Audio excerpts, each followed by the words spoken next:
आप इतने कमज़ोर नहीं हो कि आप हार मानो। आप भारत के निवासी हो, आप वैसे ही मजबूत हो। प्रॉब्लम्स ने ही मेरे को मजबूत बनाया। खेल करता है, खिलाड़ी है तो देश का है।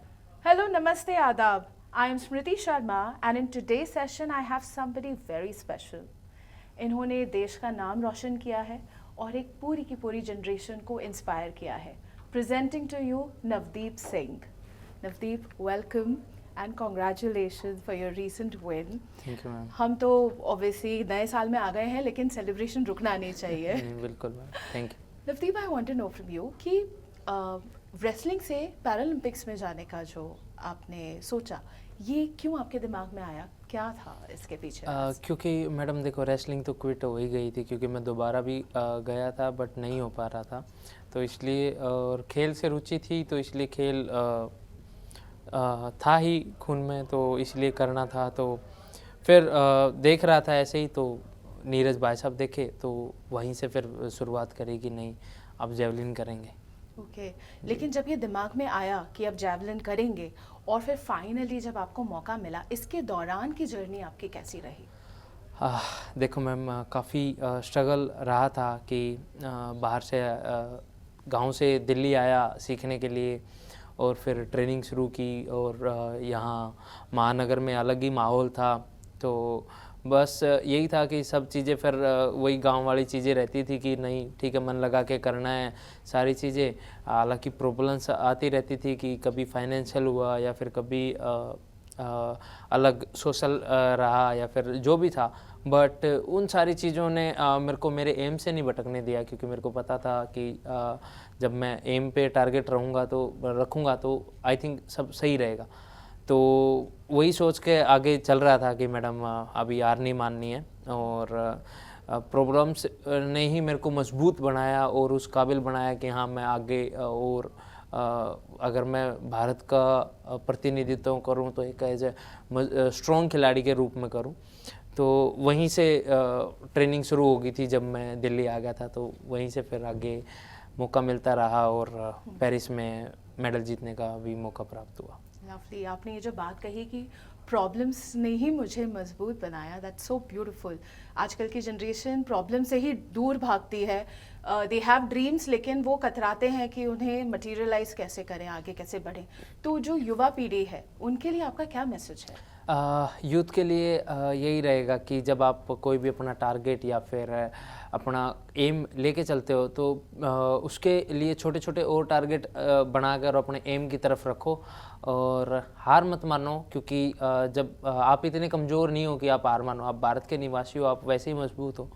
तो आप प्लीज़ अपने ऊपर विश्वास रखो और अपने फैमिली के ऊपर विश्वास रखो। आप भी नाम रोशन कर सकते हो, पर अगर आप मन लगा के और अच्छी पॉजिटिव आपके साथ शुरुआत करोगे और आगे बढ़ोगे तो सब अच्छा रहेगा। ब्यूटीफुल। नवदीप, मुझे आपसे हमेशा से ये जानना था कि ड्यूरिंग योर जर्नी क्या आपने कभी ऐसा महसूस किया कि there is some kind of biasness between the main Olympics and Paralympics? मेरे हिसाब से मैंने ऐसा महसूस नहीं किया, क्योंकि हमें हर कोई सिर्फ एज ए खिलाड़ी ही ट्रीट करता है। खेल करता है, खिलाड़ी है तो देश का है, तो ऐसे ही ट्रीट रहा है। पर बाकी सब यही बराबर इक्वल ही रहा है। इवन अच्छा तो पैरा एथलीट कर ही रहे हैं और हमारे नॉर्मल एथलीट भी कर ही रहे हैं, पर सभी को एज ए खिलाड़ी ही ट्रीट हुआ है मैम। तो जो एक खिलाड़ी को होता है वही हमें रहता है मैडम, ऐसा कुछ अलग नहीं है, कम नहीं है, ज़्यादा नहीं है, बराबर है। ओके। पैरालंपिक्स के बारे में हमें जब भी मालूम पड़ता है तो वो mostly it is through movies और डॉक्यूमेंट्रीज़, है ना? लेकिन उसके ऊपर बहुत ज़्यादा जो मीडिया का कवरेज है उसमें कहीं ना कहीं थोड़ी कमी लगती है। आपको ऐसा लगता है कि वो जितना उसे महत्व मिलना चाहिए या जितना हाईलाइट होना चाहिए वो नहीं हो रहा है? हाँ, ये थोड़ा सा है मैडम कि बट वही है कि जब मतलब मामला गर्म होता है या जैसे पैरालंपिक आता है, हर 4 साल में एक बार खिलाड़ी को ये रहता है कि हाँ भाई बस कि खिलाड़ी का मेडल आया और ये सब रहा है। बट ओलंपिक के अलावा को इतना ध्यान नहीं रहता, क्योंकि बाकी जो लीग्स मैचेस वगैरह हैं तो उनकी तरफ जो भी टीवी पर दिखाया जाता है वही जनता के पास पहुंचता है।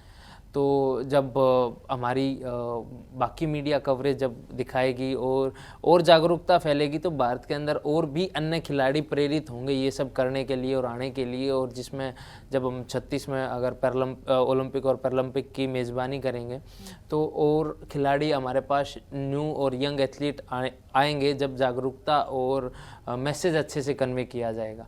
बट बहुत बार ये देखा गया है कि सिर्फ अगर भारत या भारत की जनता खिलाड़ियों के बारे में जानते हैं तो या फिर पैरा एथलीट्स के बारे में जानती है तो 16, 20 और 24 के खिलाड़ियों के बारे में जानती है। कोई भी 17, 18, 19 और 21, 22, 23 के खिलाड़ियों के बारे में नहीं जानता। जबकि इस बीच में एशियन गेम, कॉमनवेल्थ और वर्ल्ड चैम्पियनशिप जैसे भी बड़े गेम होके ख़त्म हो चुके, बट सब बस ओलंपिक और पैरालंपिक के बारे में ही जानते हैं। बट जितना मीडिया की तरफ से और सपोर्ट रहेगा, कवर करेंगे तो वो देश तक बातें पहुँचेंगी और खिलाड़ी देश को मिलेंगे और यूथ खेल में जुड़ेगा। और खेल में जुड़ने से आई थिंक दो चीज़ें अच्छी होती हैं, आप देश का नाम रोशन भी करते हो और अपना शरीर भी स्वस्थ बनाते हो।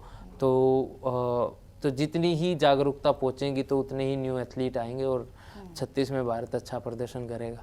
ओके, आपने स्वस्थ रहने की बात करी तो आई वांट टू नो कि आप दिन में या हफ्ते में कितने दिन ट्रेनिंग करते हैं, कितने घंटों की ट्रेनिंग करते हैं? मेरी अराउंड एक दिन में 6 घंटे ट्रेनिंग रहती है, 3 सुबह 3 शाम को ऐसे।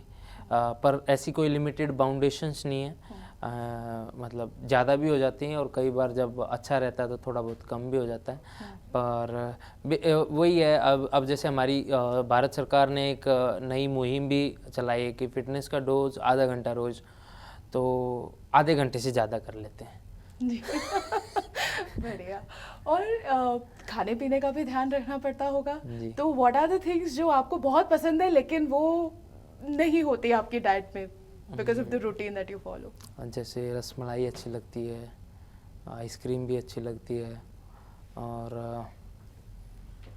और तो मैं थोड़ा सा अच्छी चीज़ें ही मतलब ज़्यादा बेकार चीज़ें नहीं खाता। जैसे जो फास्ट फूड एंड वो रहता है वो इतना प्रेफर नहीं करता।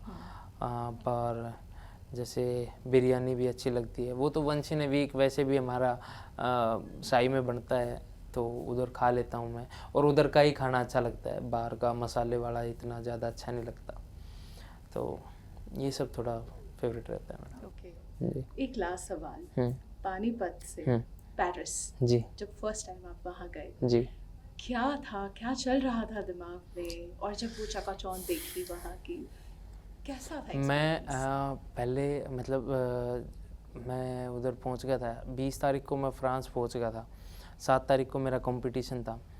तो उधर मैं मेन स्टेडियम में नहीं गया था अभी तक।